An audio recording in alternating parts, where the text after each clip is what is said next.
Bonjour chers amis et bienvenue dans notre chaîne 6 Talk Show. Chers amis, aujourd'hui nous sommes de retour avec une nouvelle leçon ou bien une nouvelle série de vidéos qui consiste à vous apprendre comment bien lire ou bien prononcer les mots en anglais sans toutefois demander l'aide de qui que ce soit. Ce que nous allons voir, ça s'appelle des silent letters ou bien silent letters. Donc ça dépend de la prononciation de chaque région. Silent letters ou bien silent letters.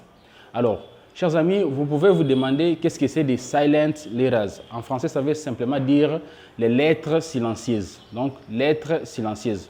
Donc, à titre exemplatif, les mots condamné et les mots compte. Vous voyez comment ces deux mots s'écrivent? Condamné. Il y a la présence de M dans ces mots condamné. Mais lorsque nous lisons, bien nous prononçons, on ne dit pas condamné, mais nous disons condamné. Alors, dans les mots compte, nous avons aussi la lettre P. On ne prononce pas compte, mais nous disons simplement compte. Alors, vous allez voir qu'ici, il y a la lettre M qui est silencieuse et aussi ici, il y a la lettre P qui est silencieuse. C'est ce qu'on appelle en anglais des silent letters, donc les lettres silencieuses.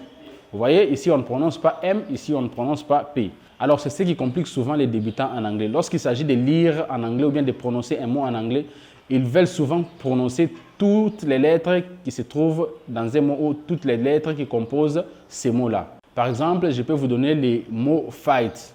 C'est un mot anglais. Vous allez voir qu'ici, la lettre G ne se prononce pas. On ne dit pas fight, mais nous prononçons simplement fight. Fight. Alors, c'est ce que nous allons voir aujourd'hui. Pour aller plus vite, nous allons commencer avec des silent B. Silent B, c'est-à-dire la lettre silencieuse B. Quand est-ce que la lettre B ne se prononce pas en anglais? Alors, chers amis, ce que je vais vous donner, ce sont des règles générales. Vous devez savoir que dans chaque règle, il y a toujours des exceptions. En anglais, la règle dit ceci. B is silent after M. B is silent after M. C'est-à-dire, la lettre B est silencieuse ou bien ne se prononce pas dans un mot anglais lorsqu'elle est précédée par la lettre M. Alors, voici quelques exemples pour faciliter la compréhension. Nous avons les mots climb. Climb. Vous voyez qu'à la fin de ces mots, nous avons la lettre B. Alors, on ne dit pas climb, mais nous disons simplement climb. Les mots suivants, c'est bomb.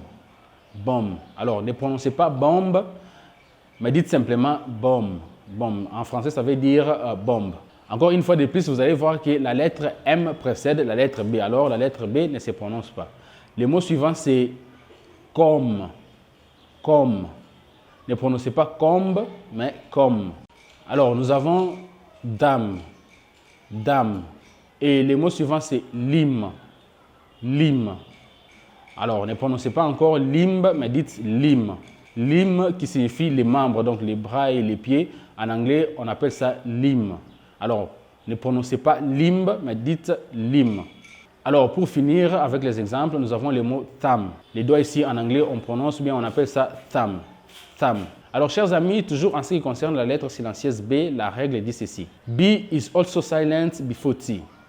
B is also silent before T, c'est-à-dire la lettre B est aussi silencieuse lorsqu'elle précède la lettre T. Alors, écoutez très bien, dans la première règle, on dit B is silent when it comes after M. C'est-à-dire la lettre B est silencieuse lorsqu'elle vient après la lettre M. Mais la deuxième règle dit B is also silent before T, c'est-à-dire la lettre B est aussi silencieuse lorsqu'elle précède la lettre T. Donc, vous devez retenir des règles. La première, c'est la lettre B est silencieuse lorsqu'elle vient après la lettre M et la lettre B est aussi silencieuse ou bien ne se prononce pas lorsqu'elle précède la lettre T. Alors, voici quelques exemples. Nous avons le mot dette. Dette. Alors, vous voyez ici la lettre B précède la lettre T. Alors, ne dites pas debt, mais dites dette. Dette. Et les mots suivants, nous avons doubt. Doubt, qui signifie en français doute. Ne dites pas doubt, mais dites simplement doubt. Doubt. Alors, pour terminer avec les exemples, nous avons les mots sarel. Sarel. Alors, ne prononcez pas sabtel, mais dites simplement sarel. Sarel. Ou bien, pour certains anglophones, ils prononcent satel. Satel. Sarel ou bien satel. Donc, c'est ça un peu la règle. Alors, chers amis, les règles que je viens de vous donner, ça s'applique dans la plupart des mots en anglais. Et comme vous le savez très bien, dans chaque cas, il y a toujours des exceptions. Je vais vous donner quelques démots qui font exception. Mais tout ceci, vous pouvez enrichir avec vos propres recherches. Nous avons par exemple le mot obtain.